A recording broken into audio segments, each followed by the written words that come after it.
Saludos y buenas tardes a los seguidores del Grupo Multimedia de Comunicación La Cerca. Bienvenidos a una nueva cita con nuestros encuentros digitales. Hoy para hablar de uno de nuestros temas referencia y nuestros temas estrella, como es el de la agricultura. Nos pongo ya un poco en antecedentes a lo que va a ocurrir la próxima semana.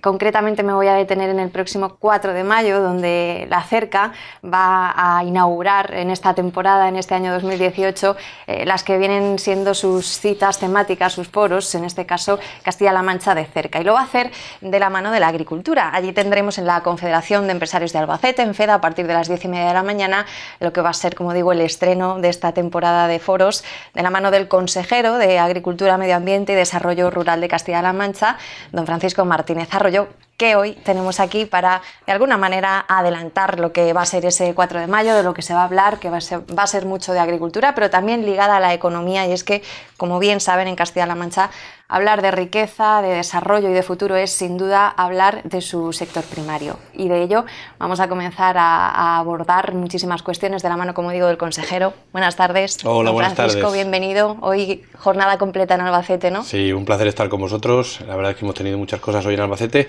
y todas buenas, lo cual, bueno, ¿Qué pues falta es hace, buena no? señal, buena señal. Yo creo que el mundo de la agricultura, de la industria alimentaria, de los pueblos se mueve para bien y bueno, pues hemos venido a constatarlo, vamos a decir así.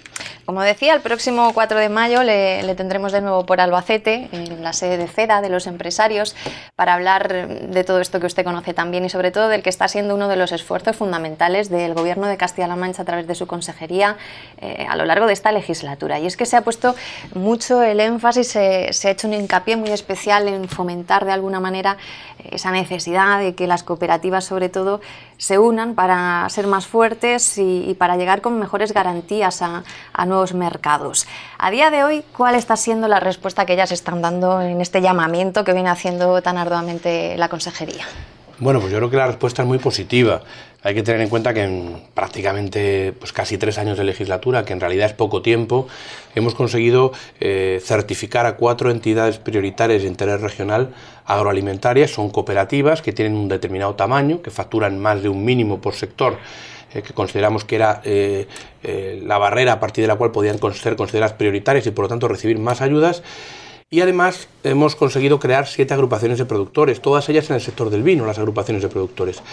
En total 11 integraciones comerciales en 3 años que se han conseguido gracias a la apuesta que ha hecho el propio sector, que han hecho las cooperativas, la industria alimentaria en su conjunto, pero también gracias a los incentivos que para conseguir estos grupos hemos puesto a disposición del sector desde el Gobierno de Castilla-La Mancha. Y lo hemos hecho porque efectivamente decidimos al inicio de legislatura apostar por este modelo. Un modelo en el cual, bueno, pues las empresas cooperativas adquieren más tamaño y son capaces de negociar mejor en nombre de los agricultores y ganaderos en la cadena agroalimentaria. Defienden mejor, por lo tanto, el producto de los agricultores y ganaderos. Para nosotros es muy importante porque en esa negociación, en la negociación que hace la industria con la distribución o con los importadores, está la clave de la rentabilidad de las explotaciones de los agricultores y ganaderos de Castilla-La Mancha y por lo tanto hemos puesto nuestro granito de arena entre todos a garantizar una mayor rentabilidad, para garantizar una mayor rentabilidad de las explotaciones de los agricultores. Yo estoy muy satisfecho de la respuesta del sector, vamos a seguir así en lo que queda de legislatura. Yo estoy convencido que es un camino sin retorno, que es una apuesta que ya no tiene vuelta atrás y que va a ser la clave del sector agroalimentario de Castilla-La Mancha en los próximos años.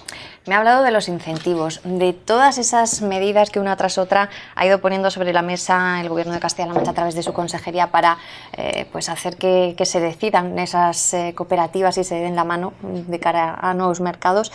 ¿Cuál es la que ustedes están percibiendo que más está atrayendo un poco a... Bueno, pues hay dos líneas que yo destacaría. Por un lado, la de las inversiones, la que denominamos focal, que es la que subvenciona las inversiones de las empresas, cooperativas y no cooperativas, línea en la cual hemos priorizado claramente a estos grupos, tanto las entidades prioritarias como las agrupaciones de productores, de tal manera que reciben más subvención, prácticamente el doble en la práctica que una empresa que no dé ese paso de la integración comercial. Yo creo que aquí está la clave de la mayor parte de los grupos cooperativos que se han constituido nuevos como entidades prioritarias.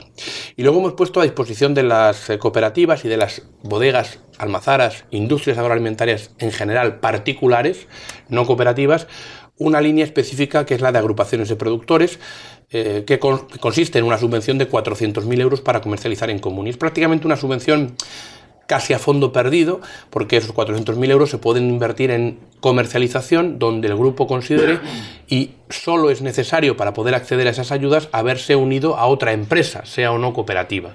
Tenemos ejemplos muy curiosos en este sentido, todos son del sector vitivinícola, en estos 7 proyectos de agrupaciones de productores, y hay algunos muy pequeños. Por ejemplo, las cooperativas de Ontur y Albatana, que están en la provincia de Albacete, son 2 cooperativas que han decidido unirse, fusionarse, crear un nuevo grupo que comercializa en común, por lo tanto, el producto de los viticultores de ambos pueblos, y ese grupo tiene derecho a esa ayuda de 400.000 euros en 5 años para comercializar en común. La respuesta ha sido muy positiva, y este mismo año 2018, vamos a sacar una línea nueva para generar más demanda, para que haya más interés en constituir este tipo de grupos, que son muy importantes desde lo pequeño y también desde lo grande, si alcanzan un mínimo de facturación, en cuyo caso ya se convierten en entidades prioritarias. ¿Hay requisitos diferentes a la hora de ser una EAPIR según la actividad a la que se dediquen? Sí, en función del producto que se comercializa, si es vino, aceite, hortícolas, pues se exige un mínimo de facturación. En el vino, por ejemplo, se exigen 45 millones de euros. Grupos cooperativos que no alcancen los 45 millones de euros no pueden ser considerados entidades prioritarias, y en el aceite, por ejemplo, esa cuantía disminuye a 25 millones de euros. 20, por ejemplo, en el sector de hortícolas. Depende del producto final que se comercialice, se exige un mínimo de facturación u otro. Es una cuestión que analizamos con mucho cuidado en su momento con Cooperativas Agroalimentarias de Castilla-La Mancha. Publicamos un decreto hace aproximadamente año y medio, y con esas bases hemos ido construyendo, digamos, este proyecto, que es un proyecto común en el que las cooperativas nos han querido acompañar desde el inicio de la legislatura, insisto, y que yo creo que está dando resultados. Entre los 4 grupos prioritarios de interés regional que tenemos ya constituidos en la región, pues tenemos detrás a 40.000 socios, 40.000 agricultores y ganaderos que son socios, por lo tanto dueños de cooperativas de segundo grado, cooperativas que resultan de la fusión de otras cooperativas, y cooperativas en definitiva que superan esos mínimos de facturación en cada uno de esos sectores. Esos 40.000 agricultores y ganaderos tienen más capacidad de negociación en la cadena agroalimentaria gracias al paso que han dado. ¿Cuál sigue siendo la gran traba o el gran temor o aquello que sigue frenando todavía a los cooperativistas que puedan decir, bueno, sí, muy interesante, pero no me atrevo a dar este paso? Bueno, pues yo creo que hemos conseguido salvar ese rechazo habitual del socio particular, del agricultor individual, a dar ese tipo de pasos. Y lo hemos hecho porque no solamente hemos incentivado la creación de estos grupos a través de ayudas directas a los grupos o priorizaciones a los grupos, sino que también hemos priorizado a los agricultores que formen parte de cooperativas que den este paso de la comercialización en común. De tal manera que, por ejemplo, un agricultor de un grupo cooperativo que sea entidad prioritaria tiene más ayuda, por ejemplo, en la incorporación de jóvenes que un joven que se quiere incorporar en un proyecto distinto. Esta es una decisión arriesgada que ha tomado el Gobierno de Castilla-La Mancha, que hemos tomado desde la Consejería de Agricultura con conocimiento de causa, pero sabiendo que iba a haber algún tipo de oposición y que era una decisión, insisto, difícil de tomar, ¿no? La hemos tomado, hemos escogido un camino y vamos a seguir por él con todas las consecuencias, porque sabemos que hacemos lo correcto respecto a los agricultores y ganaderos. En definitiva, nuestro objetivo, el objetivo último de una consejería como la de Agricultura, es garantizar la rentabilidad de las explotaciones agrarias y que en la medida de lo posible no solamente no se pierdan agricultores y ganaderos, explotaciones agrarias en la región, sino que se aumenten, se incrementen con nueva gente, con gente joven que esté dispuesta a invertir.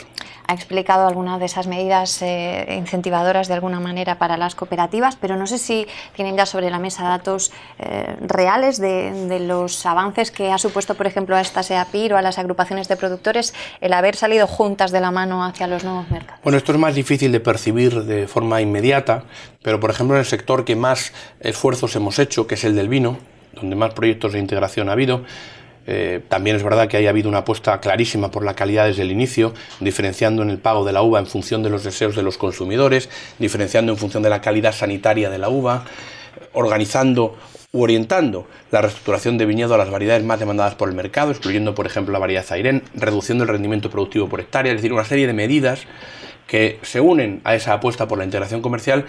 Todo eso, de alguna manera, más la situación del mercado, ha hecho que estemos mes tras mes batiendo los récords de exportación de vino de Castilla-La Mancha. Y además lo hacemos con el mismo volumen, exportamos el mismo vino que exportábamos hace un año, hace 2, incluso hace 3, pero cada vez exportamos un vino a mayor precio, lo cual significa que se está negociando mejor el precio y se está vendiendo un vino de más calidad, embotellado y de denominación de origen preferentemente. Estamos creciendo en ese segmento y eso ha hecho que en el último dato interanual hayamos alcanzado los 658 millones de euros de facturación en la exportación en el sector del vino, lo cual nos da un aproximado de 1.400 millones de euros de facturación en el conjunto del vino, que son aproximadamente 400 millones más de lo que teníamos de facturación en el sector pues al inicio de la legislatura. Creo que los datos son espectaculares. Es verdad que siempre influye la coyuntura internacional en los mercados, es verdad que el mercado se rige por sus propias normas, pero también es cierto que hemos hecho una apuesta clara por la calidad, que hemos trasladado un mensaje al mercado, a los consumidores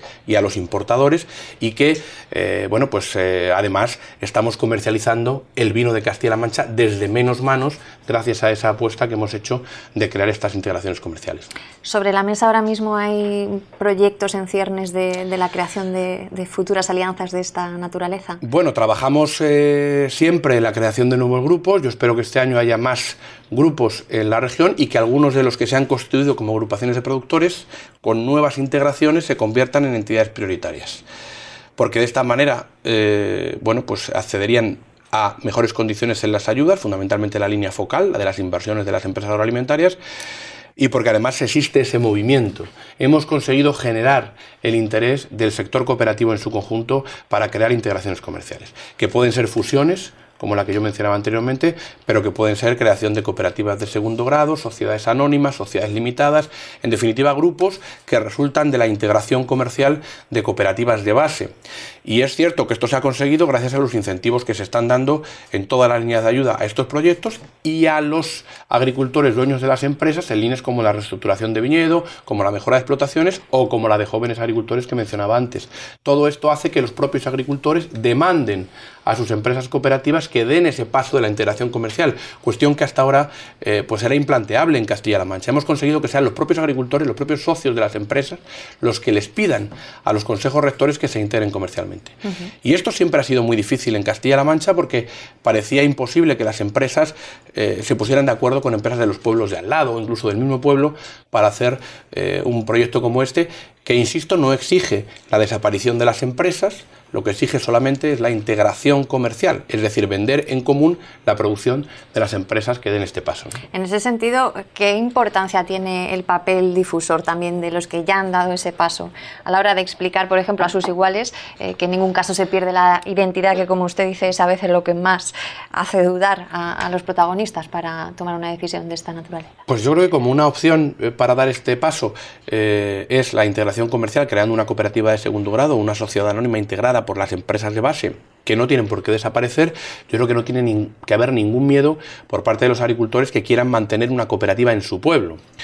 Creo que en el 2018 estamos en un momento ya en el que no debería haber en Castilla-La Mancha más de una cooperativa de vino en cada pueblo, como sucede en algunos casos, ¿no? Yo creo que eso ya está superado y estamos en proceso de integración allí donde hay más de una cooperativa. Pero en el caso de que uno quiera mantener, o los agricultores quieran mantener la cooperativa en su pueblo, porque no quieran perder esa relación con la identidad, con el territorio, con la actividad económica en un determinado municipio, existe la posibilidad de unirse creando una entidad superior, pero sin que desaparezcan las de base. Con lo cual, miedo yo creo que ninguno, todo el mundo ya lo ha comprendido y los proyectos que están en marcha sirven de ejemplo en la medida en que se está percibiendo que cualquier inversión que estos grupos pretenden hacer tiene el doble de subvención en la línea focal. Creo que no hay mejor manera de convencer a aquellos que no están convencidos de que hay más recursos públicos a disposición de los que den este paso. Y no porque queramos apoyar a los grandes en absoluto, porque tenemos cooperativas muy grandes desde el punto de vista de los volúmenes o de los kilos, pero en ningún caso de la facturación. Necesitamos grupos mucho más grandes para competir en los mercados. Y esto no es negativo. Y es compatible con que haya proyectos empresariales, cooperativos o no, dirigidos a un determinado nicho de mercado, que no quieran llegar al consumidor general en su conjunto. Pero, desde luego, para competir en el mercado del vino, en el mercado del aceite, con otros grupos grandes, necesitamos ser más grandes desde el punto de vista de la facturación. Y por eso hemos decidido dar ese paso y yo creo que el camino se está recorriendo bien y se está recorriendo con el sector. Hablar del futuro económico de Castilla-La Mancha pasando por la agricultura es hablar, por ejemplo, de este tipo de cuestiones que miran pues más allá de nuestras fronteras a través de la fuerza de la Unión. pero también hablar del futuro económico de Castilla-La Mancha pasando por la agricultura es hablar de agua. En este sentido, esta mañana ha mantenido ya una primera reunión, en este caso con los sindicatos, para abordar ese reto. Usted ha asegurado que este es el más importante de los objetivos o de los retos que tiene ante sí el gobierno autonómico en estos momentos, el del agua, y el objetivo es que para julio se pueda dar a conocer públicamente ya un documento que exprese una postura unívoca y al unísono de toda la región en defensa de los intereses de Castilla-La Mancha en materia de agua y de los castellano-manchegos. ¿Cree que eso será a priori sencillo de conseguir? Y me imagino que habrá gente más susceptible de decir sí o no, y usted lo sabrá ya de antemano. ¿Cree que va a haber unanimidad inequívoca, una posición al fin clara en materia de agua? Yo espero que sí, nuestra responsabilidad, la mía como consejero de Agricultura, Medio Ambiente y Desarrollo Rural, es la de ser optimista en un proyecto como este, ¿no? Que en definitiva es un reto, porque no es fácil poner de acuerdo a mucha gente, a muchos interlocutores económicos, sociales, ambientales, agrarios, en una materia tan complicada como el agua. El agua es imprescindible y probablemente es el mayor reto que tenemos en nuestro país por resolver, pendiente de resolver. Digamos que es como una tarea pendiente que yo creo que ha llegado ya el momento de hacerla. Digamos que tenemos que hacer los deberes. Y los ciudadanos, que son los que nos van a exigir que los cumplamos, que hagamos bien los deberes, pues yo creo que están muy pendientes de los pasos que damos todos nosotros, ¿no? Y estoy convencido que esto va a hacer que todo el mundo reaccione de una manera positiva a la defensa de los intereses de Castilla-La Mancha en materia de agua. Y creo que vamos a conseguir un acuerdo de todos. Hasta ahora las reuniones que hemos mantenido, hoy con comisiones obreras en Albacete, pero anteriormente con las comunidades de regantes, con organizaciones agrarias, con cooperativas, que son reuniones preliminares, están siendo muy positivas. Yo percibo un interés de todos por defender el agua en Castilla-La Mancha, que el agua nos ayude a generar desarrollo aquí, que se garantice el agua para consumo humano, que se garantice el agua para los caudales mínimos ecológicos en nuestros ríos, en las cuencas hidrográficas que pasan por la región, cuestiones aparentemente básicas, pero que nunca han sido motivo de acuerdo en Castilla-La Mancha. Una vez analizada esta cuestión con los interlocutores económicos y sociales, a lo que nos vamos a dedicar en los próximos meses, trasladaremos la propuesta a los grupos políticos, a los partidos políticos. Yo espero que todos apoyen este documento, porque el documento en definitiva... ¿En verdad espera que todos apoyen el documento? Lo pienso de verdad. Porque hasta ahora no ha sido posible una voz. En fin, puede que no tengamos, que no hayamos tenido la posibilidad de tener esa voz unívoca, ¿no? Que decías en materia de agua. Yo creo que es una pena cuando en otros lugares sí sucede. Desde el Gobierno de Castilla-La Mancha vamos a intentar poner las cosas fáciles a todos para que todos puedan acceder a participar de esa defensa de los intereses de Castilla-La Mancha, porque en definitiva a nosotros lo que nos interesa es defender precisamente a los ciudadanos de la región, y esto lo hacemos mejor todos juntos, como sucede en otros lugares. Y creo que firmando un documento en defensa de los intereses de la región en materia de agua, que garantice el agua para nuestra agricultura, que priorice los usos de la cuenca cedente frente a la receptora, cuando se hable, por ejemplo, del trasvase Tajo Segura, que ponga soluciones en otros lugares al acceso al agua distintas del trasvase como preferencia, o que garantice el caudal de nuestros ríos mínimo ecológico en algunos lugares emblemáticos en los que realmente la situación es catastrófica, como la capital de la región, en Toledo, cuando el Tajo pasa por allí. Creo que ante eso es muy difícil que algún partido político, alguna organización esté manifiestamente en contra. Vamos a hacer todo lo posible porque todo el mundo esté de acuerdo, porque creo que es nuestro deber, es nuestra obligación, y vamos a intentar con ese documento de posición ayudar al debate a nivel nacional. Y yo creo que aquí la Administración General del Estado tiene una responsabilidad enorme, que es su competencia, que debe liderar este proceso de planificación nacional en materia de agua entre todos. Y yo espero que cuente con las comunidades autónomas, que Castilla-La Mancha participe como el resto de comunidades autónomas, y que se tenga en cuenta pues la posición de los territorios, que tienen competencias en muchas cuestiones, básicamente porque lo dice la Constitución, y con sentido común, porque vivimos en un estado descentralizado en el que no se pueden tomar decisiones en materias tan importantes como esta sin contar con las comunidades autónomas. Yo creo que es de sentido común, todo el mundo lo entiende y los partidos políticos deben entenderlo. Y si no, tendrán dificultades para explicarlo a los ciudadanos de la región. si defendemos los intereses de Castilla-La Mancha, hagámoslo. No digamos que lo hacemos sin hacerlo. Yo espero que todo el mundo, además de decirlo, lo haga. El presidente del Gobierno venía el pasado jueves en la mañana a Albacete y aseguraba que el agua tiene solución y que pasa por un pacto nacional de agua, que sea solidario y en el que todas las zonas estén respetadas en sus derechos. Como usted acaba de decir, del dicho al hecho hay un largo camino, pero en este caso entonces, si la voluntad es esa también desde el Gobierno de España, ¿qué está fallando? Porque la realidad no está siendo esa. Bueno, aquí tenemos por un lado la posición del Gobierno de España, por otro la posición que ha manifestado el Partido Socialista a través de su secretario general. En este momento son posiciones contrapuestas.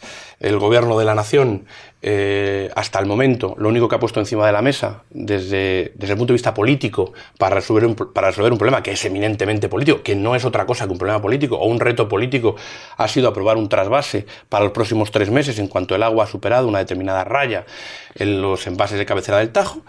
Y el secretario general del Partido Socialista ha lanzado un mensaje de solidaridad entre territorios, de caudales ecológicos mínimos, de que el agua nos ayude en todos los territorios y de poner fin a los trasvases. Yo creo, sinceramente, que los ciudadanos que nos estén escuchando, que nos estén viendo, pueden comparar perfectamente los dos modelos, que son muy contrarios o muy distintos, por decirlo más claramente. Y yo me alegro enormemente de que el Partido Socialista a nivel de nuestro país, a nivel nacional, haya tomado esa decisión. Creo que es una apuesta firme, creo que es una apuesta arriesgada, valiente, que es lo que tienen que hacer los políticos, que estamos aquí para eso, para tomar decisiones arriesgadas en defensa de los intereses del conjunto de la ciudadanía, cada uno en su ámbito. Y es evidente que en el 2018 la solución al agua en nuestro país no puede venir exclusivamente de un trasvase, o de manera prioritaria de un trasvase. Y el Gobierno central, lo único que ha hecho en el último año en materia de agua, contundente desde el punto de vista político, ha sido aprobar trasvases. ¿Ha costado mucho que el Partido Socialista a nivel nacional haya conseguido forjar ese mensaje sí unívoco para todo el país? Imagino que en el Levante no habrá sentado bien lo que aquí decía Pedro Sánchez el viernes por la tarde. Yo creo que lo que ha dicho Pedro Sánchez, el secretario general del Partido Socialista, es entendible desde cualquier territorio. Porque el Levante ha podido capear los 4 años de sequía gracias a que en su momento se construyeron desaladoras. Esto, sucedió en un gobierno del Partido Socialista en el que además era ministra de Medio Ambiente la actual presidenta del Partido Socialista a nivel nacional, Cristina Narbona, que conoce bien el tema.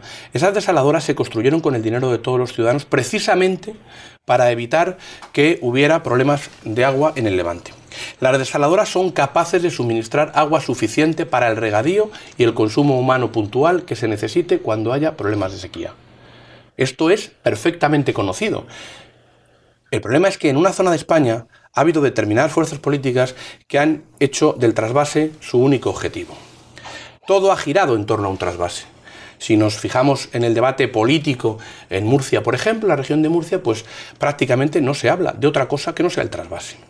Y el trasvase no resuelve los problemas de los ciudadanos, no resuelve los problemas de desigualdad social, no resuelve los problemas de los pequeños agricultores, no resuelve el problema del despoblamiento del interior de la región de Murcia, no lo resuelve. Pero sí hace que no se hable de otras cosas. Y esta realidad que nos viene abrumando desde hace décadas en nuestro país, yo creo que empieza a caerse por su propio peso. Porque todos nos hemos dado cuenta ya de que cuando no hay agua y tampoco hay agua en la cabecera del Tajo, las desaladoras nos permiten resolver el problema de los agricultores de Murcia sin ningún tipo de problema. Con lo cual, usemos las desaladoras y pospongamos la solución o no utilicemos el trasvase como solución principal o primera opción a la hora de resolver el problema de una región con la que nosotros queremos ser solidarios, pero lo somos ya a través de nuestros impuestos, lo fuimos ya con la construcción de las desaladoras. Está hablando de las desaladoras pagadas con dinero público en su día.